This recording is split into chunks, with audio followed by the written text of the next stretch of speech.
شروع اللہ تعالیٰ کے بابرکت اور عظمت والے نام سے جو بڑا مہربان اور نہایت رحم کرنے والا ہے، جو دلوں کو ایمان کی روشنی سے منور کرتا ہے، اور لاتعداد درود و سلام آپ صلی اللہ علیہ وآلہ وسلم اور آپ کی آل پر۔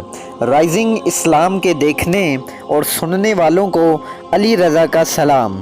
کیسے ہیں دوستو؟ آج کی اس اہم اور معلوماتی ویڈیو میں ہم ایک ایسی جنگ کا ذکر کریں گے جس نے شام اور فلسطین سے عیسائیوں کا مکمل خاتمہ کر دیا تھا۔ ہم ایک ایسی جنگ کی بات کر رہے ہیں جو مسلمانوں نے مجبور ہو کر لڑی۔ اپنے دفاع کے لیے مسلمانوں کو مجبور ہو کر اس جنگ میں کودنا پڑا، جسے دنیا آج جنگ یرموک کے نام سے یاد کرتی ہے۔ دوستو، مسلمانوں کو اپنے خلیفہ کے احکامات مل چکے تھے کہ اب آگے بڑھنے کی کوئی ضرورت نہیں ہے۔ جس خطرے کو دور کرنے کے لیے شام پر فوج کشی ہوئی تھی، وہ اب بالکل ختم ہو گیا تھا۔ یہ حقیقت واضح ہو جاتی ہے کہ مسلمان کبھی خوشی سے جنگ نہیں کرتے تھے، اور کسی کے علاقے پر قبضہ کرنا ان کے ذہن میں نہیں ہوتا تھا۔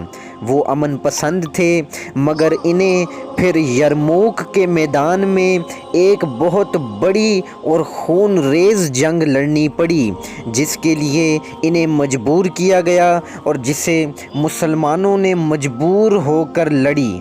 جب جنگ مسلمانوں کے سر پر آ پہنچی تو انہوں نے فوج اکٹھی کرنی شروع کر دی اور دمشق کا شہر خالی کر کے صحرائے عرب کے کنارے کھلے میدان میں آ گئے تاکہ پوری فوج کو ایک جگہ اکٹھا کیا جا سکے۔ اس موقع پر ایک ایسا واقعہ پیش آیا جس کی مثال تاریخ مشکل سے پیش کر سکتی ہے۔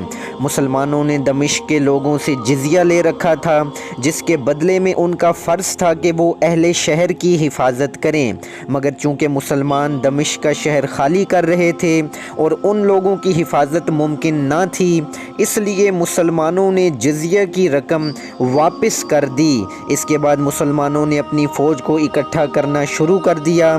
ان کی فوج کی تعداد کوئی 50,000 کے لگ بھگ تھی۔ اس کے برعکس عیسائیوں کی فوج کی تعداد کوئی 2,40,000 کے قریب تھی۔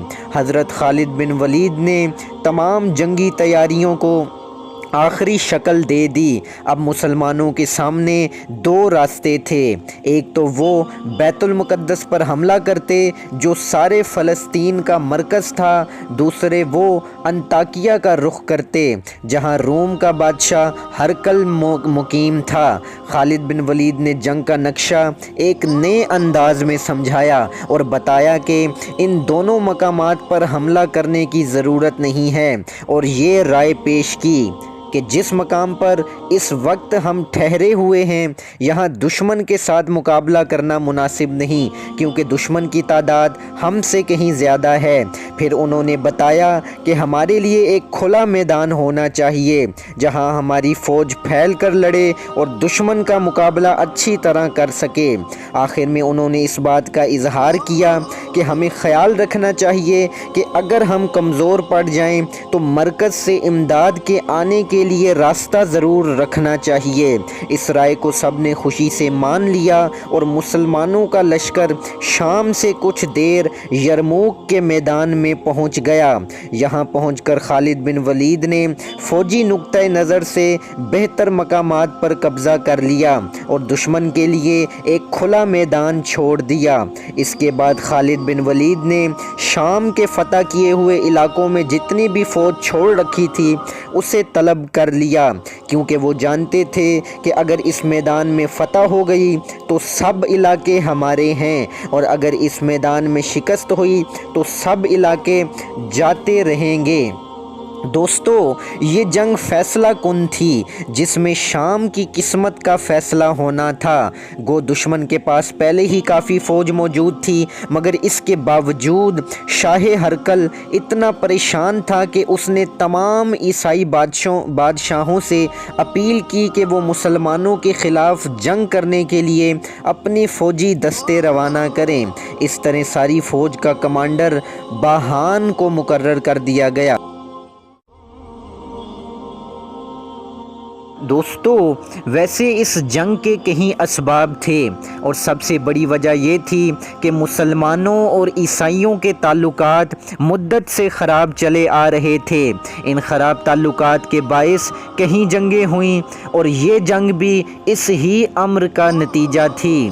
شام کی حکومت سیاسی لحاظ سے دراصل روم کی سلطنت کے ماتحت تھی، چنانچہ شام کے عیسائیوں کی یکے بعد دیگر شکستوں نے روم کے بادشاہ ہرقل کو مسلمانوں کا دشمن بنا دیا تھا۔ دمشق، اردن اور حمص میں عیسائیوں کو مسلمانوں کے ہاتھوں بری طرح شکستیں اٹھانی پڑی تھیں، چنانچہ ان شکستوں نے عیسائیوں کے دلوں میں جذبہ انتقام پیدا کر دیا تھا۔